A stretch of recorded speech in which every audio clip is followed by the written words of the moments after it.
আমার স্নেহের শিক্ষার্থী বন্ধুরা, তোমাদের প্রত্যেককে স্বাগত জানাই আরও একটি নতুন এপিসোডে। শিক্ষার্থী বন্ধুরা, আমরা বিভিন্ন সময় বিভিন্ন টপিকসের উপর ক্লাস করছি। আজও তার ব্যতিক্রম নয়। বাংলাদেশের যে প্রান্তে বসে, বিশ্বের যে ওখানে বসে আজকের ক্লাসে অংশগ্রহণ করছো, তোমাদের প্রত্যেককে স্বাগত জানাই। আমি মোহাম্মদ হাসান আলী, শিক্ষক Saint Gregory's School and College. শিক্ষার্থী বন্ধুরা, আমরা যে বিভিন্ন টপিকসগুলো নিয়ে ক্লাস করি, সেই বিভিন্ন টপিকসগুলো তোমাদের এই টপিকসগুলোর মধ্যে এমন কিছু টপিকস আছে যে টপিকসগুলো হয়তো তোমাদের জন্য অনেকটাই জটিল, অনেকটাই কঠিন। তো সেই জটিল এবং কঠিন টপিকসগুলোকে আমি আরও একটু সহজভাবে উপস্থাপন করার জন্য, আরেকটু সহজভাবে বুঝিয়ে দেওয়ার জন্যই আমার এই ক্ষুদ্র উদ্যোগ। শিক্ষার্থী বন্ধুরা, তাহলে চলো যাই আমরা আজকে কি নিয়ে কথা বলছি। তো আজকে যা নিয়ে কথা বলবো তার পূর্বে আমি তোমাদেরকে কয়েকটা জিনিস বলতে চাই। যেমন তোমরা কি জানো, যেমন ধরো যে আমরা ঘুমানো থেকে শুরু করে ঘুম থেকে উঠে আবার ঘুমানো যাওয়া পর্যন্ত, আবার ঘুমের মধ্যেও আমাদের শরীর কিন্তু সবসময় কাজ করে না? আমাদের শরীর কিন্তু সবসময় কাজ করে। যেমন তুমি মনে করো যে আমরা হাঁটা চলা, খাবার দাবার বা বিভিন্ন প্রকার পেশায়, বিভিন্ন মানুষ বিভিন্ন প্রকার পেশাজীবী রয়েছে। সেই বিভিন্ন প্রকার পেশাজীবীর মানুষ বিভিন্ন প্রকার কাজ করতেছে। আর এই বিভিন্ন প্রকার কাজ করার জন্য প্রচুর পরিমাণে শক্তি ব্যয় করছে, তাই না? এমনকি যখন আমরা ঘুমিয়ে থাকি, তোমাদের হয়তো এমনটা মনে হতে পারে যে যখন আমরা ঘুমিয়ে থাকি তখন মনে হয় আমাদের শক্তির প্রয়োজন হয় না। না, এটা আসলে ঠিক না। যখন আমরা ঘুমিয়ে থাকি তখনও আমাদের শক্তির প্রয়োজন হয়। কেন প্রয়োজন হয়? কারণ তখন আমাদের হৃৎপিণ্ড চলে, ফুসফুস চলে, রক্ত চলাচল করে। এই সবগুলো কাজ করার জন্য কিন্তু প্রচুর পরিমাণে শক্তির প্রয়োজন হয়, যেটা উদ্ভিদেরও প্রয়োজন হয়, প্রাণীরও প্রয়োজন হয়। তাহলে তুমি লক্ষ্য করো, উদ্ভিদ এবং প্রাণী উভয়েরই কিন্তু শক্তির প্রয়োজন হচ্ছে। তোমরা কি জানো, এমন একটা অঙ্গাণু, অর্থাৎ কোষের মধ্যে এমন একটা অঙ্গাণু রয়েছে যে অঙ্গাণুটা এই শক্তি উৎপাদন করছে, শক্তি রিলিজ করছে, সেই শক্তি ব্যবহার করছে, আবার শক্তি গ্রহণ করছে, আবার রিলিজ করছে। বিষয়টা এমন যেন কোনো একটা যন্ত্রের মতো। যখন তুমি খাবার গ্রহণ করতেছো, সেখান থেকে সে শক্তিকে গ্রহণ করতেছে, গ্রহণ করে কোনো একটা জিনিসের সাথে যুক্ত করে আবার শক্তিকে রিলিজ করতেছে। যখন তোমার দরকার তখন তুমি ব্যবহার করতেছো। আমার মনে হয় আমার কথা শুনে তুমি নিশ্চয়ই বুঝে ফেলেছ সেটা আসলে কি। তাহলে আমরা চিত্রটা দেখে ফেলি যে সেই কোষীয় অঙ্গাণুটা আসলে কি। সেই কোষীয় অঙ্গাণুটা কি? মাইটোকন্ড্রিয়া। শিক্ষার্থী বন্ধুরা, তোমরা জানো যে মাইটোকন্ড্রিয়া হচ্ছে এমন একটা অঙ্গাণু, প্রাণীদেহের এমন একটা অঙ্গাণু যে কি করে? দেহের শক্তি উৎপাদন করে। অর্থাৎ সবাত শ্বসনকারী জীবের সবচেয়ে বেশি পরিমাণ শক্তি উৎপাদন করে মাইটোকন্ড্রিয়া। তোমরা জানো যে মাইটোকন্ড্রিয়ার মধ্যেই কি হয়, যে এডিপি গুলো এটিপিতে পরিণত হয়, আবার এটিপি গুলো ভেঙে এডিপিতে পরিণত হয়। এইভাবে এডিপি অর্থাৎ রিচার্জেবল ব্যাটারির মতো কাজ করাতে সাহায্য করে মাইটোকন্ড্রিয়া। অর্থাৎ সে কি করে? আমরা যে খাবারগুলো গ্রহণ করি, সেই খাবারগুলো থেকে যে শক্তি পাই, সেই শক্তিগুলোকে সে কখনো কখনো সে কখনো কখনো এটিপি এর সাহায্যে, এডিপি, NADPH2 এই সকল যৌগগুলোর সাহায্যে সে শক্তিগুলোকে গ্রহণ করে। আবার যখন আমাদের প্রয়োজন হচ্ছে তখন সে এই শক্তিগুলোকে রিলিজ করতেছে, ফলে আমরা কাজ করতে পারতেছি, কথা বলতে পারতেছি। বিভিন্ন প্রকার যে পেশাজীবী রয়েছে সেই পেশাজীবীতে বিভিন্ন প্রকার কাজগুলো সম্পাদন করতে পারছে। কার জন্য? মাইটোকন্ড্রিয়ার জন্য। অর্থাৎ এই কোষীয় অঙ্গাণুটি অত্যন্ত গুরুত্বপূর্ণ। এবং তোমরা এটাও জানো যে মাইটোকন্ড্রিয়া সম্পর্কে 11-12 অর্থাৎ ইন্টারমিডিয়েট, SSC, 9 SSC, তারপরে তোমার 6-7 প্রায় প্রতিটা ক্লাসেই অল্প স্বল্প করে ধারণা দেওয়া হলেও ইন্টারমিডিয়েটে এটা সম্পর্কে প্রচুর ধারণা দেওয়া হয়েছে, অনেক কিছু বলা হয়েছে। আমাদের দেহে ধরো যে মাইটোকন্ড্রিয়া, প্রত্যেক কোষে কতটা মাইটোকন্ড্রিয়া থাকে, কোথায় বেশি মাইটোকন্ড্রিয়া থাকে, মাইটোকন্ড্রিয়ার কাজ কি, কে কে প্রথম আবিষ্কার করে, এরকম বহু ইনফরমেশনগুলো দেয়া রয়েছে। এগুলো আমাদেরকে জানতে হবে। কেন জানতে হবে? প্রথম জিনিস হচ্ছে এই টপিকসটা সবচেয়ে ইম্পর্টেন্ট, ভেরি ভেরি ইম্পর্টেন্ট একটা টপিকস। যে টপিকসটা এসএসসি পরীক্ষায় আসে, যেই টপিকটা এইচএসসি পরীক্ষায় আসে। অর্থাৎ এসএসসি পরীক্ষার্থী বন্ধুরা এবং এইচএসসি পরীক্ষার্থী বন্ধুরা 9-10-এ যারা পড়ো সেই সকল বন্ধুরা, তারপরে অন্যান্য নিচের ক্লাসে যারা রয়েছে কোষীয় গঠন নিয়ে সেই সকল বন্ধুরা, প্রত্যেক বন্ধুদেরকে আমি স্বাগত জানাই আজকের এই মাইটোকন্ড্রিয়ার গঠন কাজ এই ক্লাসে। তো শিক্ষার্থী বন্ধুরা, প্রথমে আমরা জেনে নিব আসলে এই অংশটা অর্থাৎ কোষীয় এই অঙ্গাণুটা কে, কারা, কখন আবিষ্কার করে, কোন বিজ্ঞানীরা। প্রথমে দেখো আমরা আরেকটু জেনে নিই যে এই পাঠ শেষে আমরা আসলে কি জানতে পারবো। এই পাঠ শেষে আমরা জানতে পারবো মাইটোকন্ড্রিয়া কি তা জানতে পারবো, মাইটোকন্ড্রিয়ার চিত্র আঁকতে পারবো, তোমরা তো দেখলেই মাইটোকন্ড্রিয়ার চিত্র। তারপর হচ্ছে মাইটোকন্ড্রিয়ার গঠন এবং কাজ বর্ণনা করতে পারবো। এরপরে আমরা যাব কি, দেখো যে এরপরে আমরা মূল পাঠে মাইটোকন্ড্রিয়া সম্পর্কে দেখো। শ্বসনে অংশগ্রহণকারী এই অঙ্গাণুটি 1898 সালে বেন্দা আবিষ্কার করে। কে আবিষ্কার করে? মনে রাখতে হবে কিন্তু ইনফরমেশনটা ভেরি ভেরি ইম্পর্টেন্ট একটা ইনফরমেশন, যে শ্বসনে অংশগ্রহণকারী এই অঙ্গাণুটা 1898 সালে বেন্দা আবিষ্কার করে।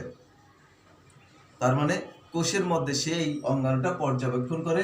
এটি 2 স্তর বিশিষ্ট। তোমরা দেখো এটা হচ্ছে 2 স্তর বিশিষ্ট। বাইরের স্তরটি মসৃণ আর ভিতরের স্তরটি বিভিন্নভাবে ভাঁজ হয়ে থাকে।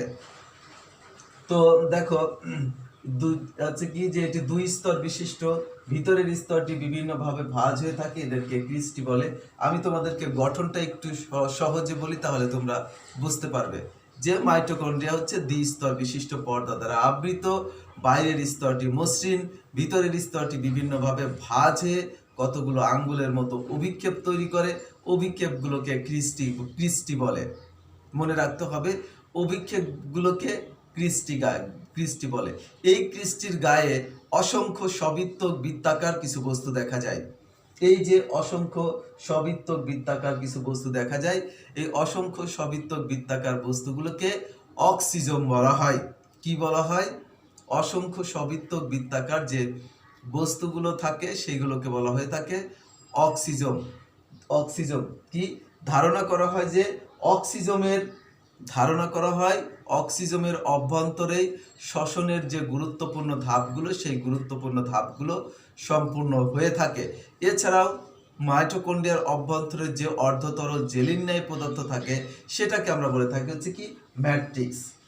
ধারণা করা হয় যে মাইটোকন্ড্রিয়ার অভ্যন্তরে ফটোফসফোরাইলেশন, তারপরে ইলেকট্রন ট্রান্সপোর্ট সিস্টেম, ক্রেবস চক্র, ইলেকট্রন ট্রান্সপোর্ট সিস্টেম, ফটোফসফোরাইলেশন সহ সবচেয়ে শক্তি উৎপাদনের গুরুত্বপূর্ণ কাজগুলো এই মাইটোকন্ড্রিয়ার অভ্যন্তরে সংগঠিত হয়। এই জন্যই মাইটোকন্ড্রিয়াকে power house of the cell অর্থাৎ শক্তি ঘর বলা হয়। তোমরা জানো যে অধিকাংশ সময়ই প্রশ্ন এসে থাকে মাইটোকন্ড্রিয়াকে পাওয়ার হাউস বলা হয় কেন বা শক্তি ঘর বলা হয় কেন। আশা করি তার উত্তর আজকের থেকে দিতে পারবে। এরপরে দেখো যে মাইটোকন্ড্রিয়াতে যে অক্সিজমটা থাকে, আমরা বললাম যে মাইটোকন্ড্রিয়ার এই যে ক্রিস্টির গায়ে অসংখ্য যে অক্সিজম থাকে, এই অক্সিজমে কিন্তু অনেকগুলো উৎসেচক সাজানো থাকে। সেই উৎসেচক এর মধ্যে দিয়েই অনেকগুলো কাজ সংগঠিত হয়ে থাকে।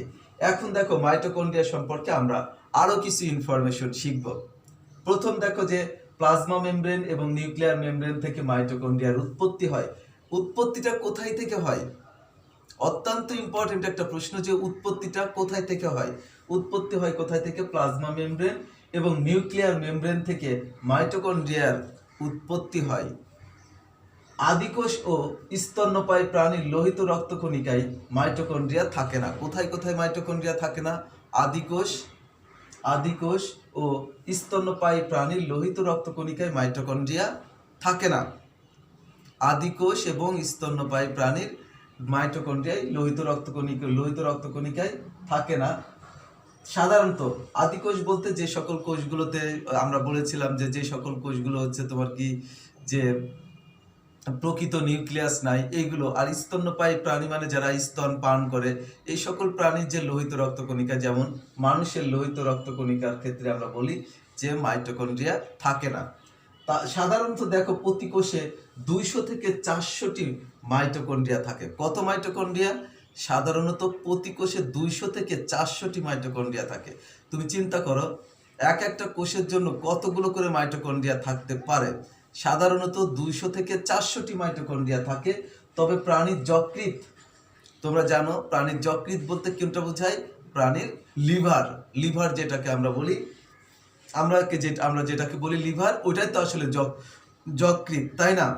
প্রাণীর যকৃৎ কোষে 1000 থেকে 1600টি মাইটোকন্ড্রিয়া থাকতে পারে। বুঝতে পারতেছো? প্রাণীর যকৃৎ কোষে 1000 থেকে 1600টি পর্যন্ত মাইটোকন্ড্রিয়া থাকতে পারে। অ্যামিবাতে 30 থেকে 50 লক্ষ মাইটোকন্ড্রিয়া থাকতে পারে।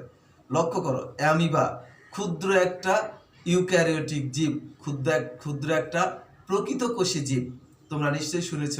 সেই অ্যামিবাতে 30 থেকে 50 লক্ষ পর্যন্ত মাইটোকন্ড্রিয়া থাকতে পারে। আবার দেখো তারপর আবার দেখো মাইক্রোস্টেরিয়া নামক শৈবালে একটি মাত্র মাইটোকন্ড্রিয়া থাকে। অর্থাৎ এই যে মাইক্রোস্টেরিয়া নামক যে শৈবাল, সেটাতে কি থাকে? একটি মাত্র মাইটোকন্ড্রিয়া থাকে। মাইটোকন্ড্রিয়ার দৈর্ঘ্য সাধারণত 1.5 থেকে 10 মাইক্রন হতে পারে। কত হতে পারে? মাইটোকন্ড্রিয়ার দৈর্ঘ্য সাধারণত 1.5 থেকে 10 মাইক্রন হতে পারে। প্রস্থ 0.5 থেকে 1 মাইক্রন পর্যন্ত হতে পারে। অর্থাৎ দৈর্ঘ্য 1.5 থেকে 10 মাইক্রন হতে পারে এবং প্রস্থ 0.5 থেকে 1 মাইক্রন পর্যন্ত হতে পারে। শিক্ষার্থী বন্ধুরা, তোমাদেরকে একটা সুন্দর চিত্র দেখাই, মাইটোকন্ড্রিয়ার চিত্র। দেখো কয়েকভাবে, 3 ভাবে দেখানো হয়েছে মাইটোকন্ড্রিয়ার চিত্র। এরপরেও যদি তোমরা মাইটোকন্ড্রিয়া নিয়ে দ্বিধাদ্বন্দ্বে থাকো, তাহলে কিন্তু খুবই দুঃখজনক বিষয়। দেখো এটা মাইটোকন্ড্রিয়ার এক সাইডটাকে ছেদন করে দেখানো হয়েছে, যে যখন মাইটোকন্ড্রিয়ার এক সাইড ছেদন করা হয় তখন এমনটা দেখায়, অর্থাৎ এর অভ্যন্তরে এই পরিস্থিতির অবস্থাটা এমন দেখায়। যখন লম্বচ্ছেদ করা হয়, লম্বচ্ছেদটা যখন এভাবে রাখা হয়েছে তখন দেখো, কিন্তু যখন সোজা করা হয় তখন দেখো এভাবে। আমি তোমাদেরকে বহুবার এই চিত্রটা এঁকে দেখিয়েছি। এই চিত্রটা খুবই সহজ। প্রথমে তো দেখো যে এরকম একটা আকৃতির বাইরের স্তর দেবে, দ্বিতীয়ত ভিতরের এরকম স্তরটা দিবে, ঠিক আছে? ভিতরের স্তরটা এরকম ধরো যে দিয়ে এরকম তোমার হচ্ছে একেবারেই সহজ, এত সহজ একটা চিত্র তুমি দেখা গেলো যে অন্যান্য ইয়েতে নেই। এবং ভিতরে এরকম গোল গোল দিবে, এই যে এইটার সাথে, অর্থাৎ ক্রিস্টির গায়ে এইরকম গোল গোল অংশগুলো দিবে, যাতে যেটা হচ্ছে কি, যেটার নাম হচ্ছে অক্সিজেন। আর যে হলুদ কালারের, কিছুটা হলুদ কালারের আমরা যেটা দেখতেছি সেটা হচ্ছে ম্যাট্রিক্স, অর্থাৎ এর মধ্যে যে অর্ধতরল জেলির ন্যায় পদার্থ রয়েছে সেটাকে বলা হয় ম্যাট্রিক্স। তাহলে তুমি ক্রিস্টি দেখলে, ক্রিস্টি হচ্ছে এই ভাঁজগুলো, অর্থাৎ মাইটোকন্ড্রিয়ার অভ্যন্তরে যে আঙ্গুলের মতো ভাঁজ তৈরি হয়, সেই ভাঁজগুলোকে বলা হয়ে থাকে অক্সিজেন। আর দেখো বাইরের স্তরকে বলা হয়, বাইরের 2টা স্তর, বাইরের এই এক স্তর এবং ভিতরের এই স্তর। বাইরের স্তরটি মসৃণ, ভিতরের স্তরটি বিভিন্নভাবে ভাঁজ হয়ে অসংখ্য ক্রিস্টি গঠন করে। আশা করি চিত্রটা তোমরা খুব সহজেই পারবে। এবার আমরা দেখব যে মাইটোকন্ড্রিয়ার আর কি কি কাজে অংশগ্রহণ করে। দেখো, জীবের শ্বসন কাজে সাহায্য করা মাইটোকন্ড্রিয়ার প্রধান কাজ শ্বসন। মানে কি, রাত দিন 24 ঘন্টা যেই কাজটা হয়ে থাকে প্রাণী উদ্ভিদের ক্ষেত্রে, উদ্ভিদ প্রাণী বেঁচে থাকার জন্য যেই কাজটা রাত দিন 24 ঘন্টা হওয়া দরকার, যেই কাজটা না হলে শক্তি উৎপন্ন হয় না, সেই প্রক্রিয়াটাই হচ্ছে শ্বসন, তাই না? শ্বসন কি? শ্বসন প্রক্রিয়ায় অক্সিজেন দ্বারা খাদ্য জারিত হয়, সেই প্রক্রিয়াটা হচ্ছে শ্বসন। দেখো, জীবের শ্বসন কাজে সাহায্য করাই হচ্ছে মাইটোকন্ড্রিয়ার প্রধান কাজ। তোমরা শ্বসন ক্রিয়ার ধাপ হচ্ছে কয়টা? 4টা। শ্বসন ক্রিয়ার ধাপ 4টা। গ্লাইকোলাইসিস, অ্যাসিটাইল কোয়ে, ক্রেবস চক্র, ইলেকট্রন ট্রান্সপোর্ট সিস্টেম। কি কি? গ্লাইকোলাইসিস, অ্যাসিটাইল কোয়ে, ক্রেবস চক্র, ইলেকট্রন ট্রান্সপোর্ট সিস্টেম। এর মধ্যে প্রথম 2টা ধাপ, এর মধ্যে প্রথম ধাপ গ্লাইকোলাইসিসের বিক্রিয়াগুলো শুধুমাত্র মাইটোকন্ড্রিয়াতে ঘটে না। শ্বসন প্রক্রিয়ার জন্য 4টা step: glycolysis, acetyl CoA, Krebs চক্র এবং ইলেকট্রন ট্রান্সপোর্ট সিস্টেম। এই 4টা ধাপে শ্বসন প্রক্রিয়া সম্পূর্ণ হয়ে থাকে। এখন দেখো, এই 4টা ধাপের মধ্যে, অর্থাৎ কি, গ্লাইকোলাইসিস, অ্যাসিটাইল কোয়ে, ক্রেবস চক্র, ইলেকট্রন ট্রান্সপোর্ট সিস্টেম, এই 4টা ধাপের মধ্যে শুধুমাত্র একটা ধাপই ঘটে সাইটোপ্লাজমে। সেটা কোনটা? গ্লাইকোলাইসিস ধাপটা। আর বাকি সব ধাপগুলো, অর্থাৎ কি যে কি হচ্ছে তোমার হচ্ছে প্রথম যেমন অ্যাসিটাইল কোয়ে, তারপরে ক্রেবস চক্র এবং ইলেকট্রন ট্রান্সপোর্ট সিস্টেম, এই 3টা ধাপই কিন্তু ঘটে মাইটোকন্ড্রিয়ার ভিতরে। এবং এই 3টা ধাপেই সবচেয়ে বেশি পরিমাণ শক্তি উৎপন্ন হয়। সব থেকে বেশি পরিমাণ শক্তি উৎপন্ন হয় কোথায়? ক্রেবস চক্রে। অর্থাৎ শ্বসন প্রক্রিয়ার যখন ক্রেবস চক্র ঘটে, সেখানে সবচেয়ে বেশি পরিমাণ শক্তি উৎপন্ন হয়। আর সেই শক্তি উৎপন্ন হয়, সবচেয়ে বেশি পরিমাণ যেই শক্তি উৎপন্ন হয়, সেই শক্তিটা দেখো যে হচ্ছে কি, আমাদের শরীরে কাজে লাগে। ইলেকট্রন ট্রান্সপোর্ট সিস্টেম, তারপরে হচ্ছে তোমার কি অ্যাসিটাইল কোয়ে, তারপরে তোমার গ্লাইকোলাইসিসেও কিছু পরিমাণ শক্তি উৎপন্ন হয়ে থাকে। তবে দেখো, দ্বিতীয় এবং অত্যন্ত গুরুত্বপূর্ণ ধাপ হচ্ছে ক্রেবস চক্র। খেয়াল করেছো? দ্বিতীয় এবং অত্যন্ত গুরুত্বপূর্ণ ধাপ হচ্ছে ক্রেবস চক্র। ক্রেবস চক্রের বিক্রিয়াগুলো এই অঙ্গাণুর মধ্যেই সম্পূর্ণ হয়। কোন অঙ্গাণু? মাইটোকন্ড্রিয়ার মধ্যেই সম্পূর্ণ হয়ে থাকে। ক্রেবস চক্রে অংশগ্রহণকারী সব উৎসেচক এতে উপস্থিত থাকায় বিক্রিয়াগুলো মাইটোকন্ড্রিয়াতেই সম্পূর্ণ হয়। তোমাদেরকে ওই যে বললাম, তোমাদের কি নিশ্চয়ই মনে আছে, আমি ওই যে বললাম যে অক্সিজমের মধ্যে অনেক প্রকার উৎসেচক থাকে। সেই উৎসেচকগুলো ধারণ করে অক্সিজেন। সেই অক্সিজমের জন্যই যখন কোনো খাদ্য উপাদান তোমার হচ্ছে কি যে হচ্ছে যে কোথায়? মাইটোকন্ড্রিয়ার সাইটোপ্লাজমের মধ্যে পরিবর্তিত হয়ে, সাইটোপ্লাজমের মধ্যে গ্লাইকোলাইসিস ধাপটা সম্পূর্ণ হয়ে যখন সে মাইটোকন্ড্রিয়ার মধ্যে প্রবেশ করলে মাইটোকন্ড্রিয়ার মধ্যে থাকে কি? অক্সিজমে থাকে হচ্ছে বিভিন্ন ধরনের উৎসেচক। সেই উৎসেচক সেটাকে ভেঙে পুনরায়, অর্থাৎ যে সেই উৎসেচকগুলো কি করে, যে অ্যাসিটাইল কোয়েকে ভেঙে, গ্লাইকোলাইসিস ধাপে অ্যাসিটাইল কোয়ে সৃষ্টি হয়, অ্যাসিটাইল কোয়েকে ভেঙে ক্রেবস চক্রে এসে মানে প্রচুর পরিমাণে শক্তি নির্গত করে। দেখো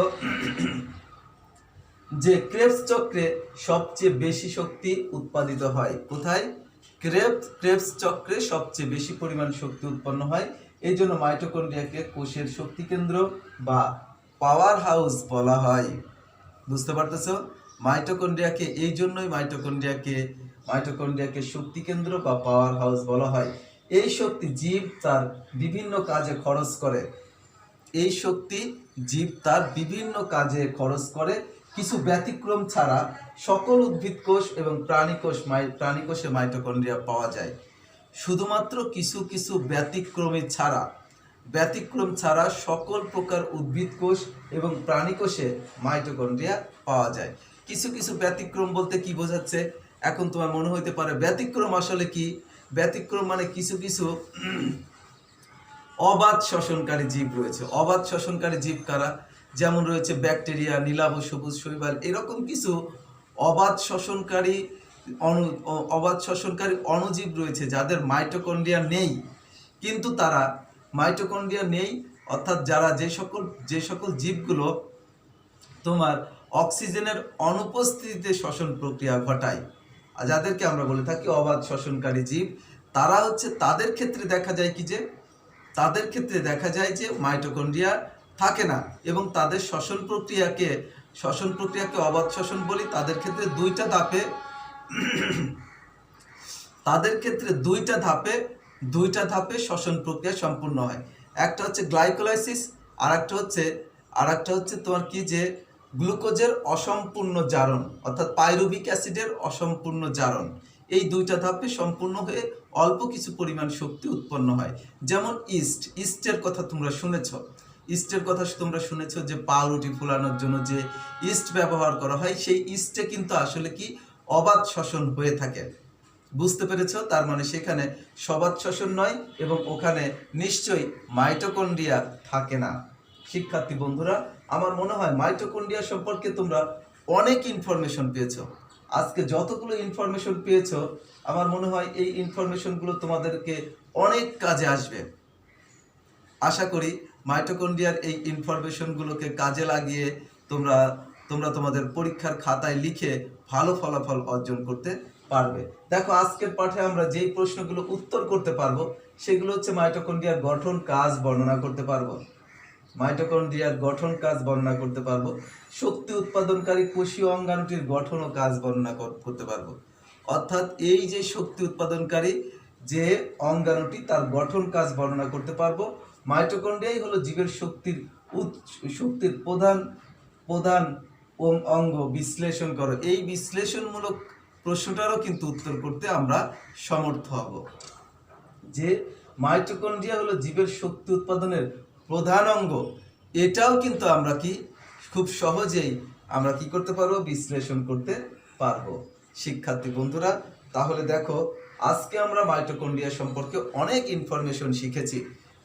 মাইটোকন্ড্রিয়া সম্পর্কে আরো অনেক ইনফরমেশন রয়েছে। আমি তোমাদের পরবর্তী এপিসোডে আরো মাইটোকন্ড্রিয়া সম্পর্কে আরো অনেক ইনফরমেশন নিয়ে হাজির হব। শিক্ষার্থী বন্ধুরা, আজ এ পর্যন্তই। ক্লাসগুলো সুন্দরভাবে দেখবে। ক্লাসগুলো সম্পর্কে যদি তোমাদের প্রশ্ন থাকে, তোমরা আমাকে সরাসরি ফোন করে প্রশ্নগুলো জিজ্ঞেস করতে পারবে।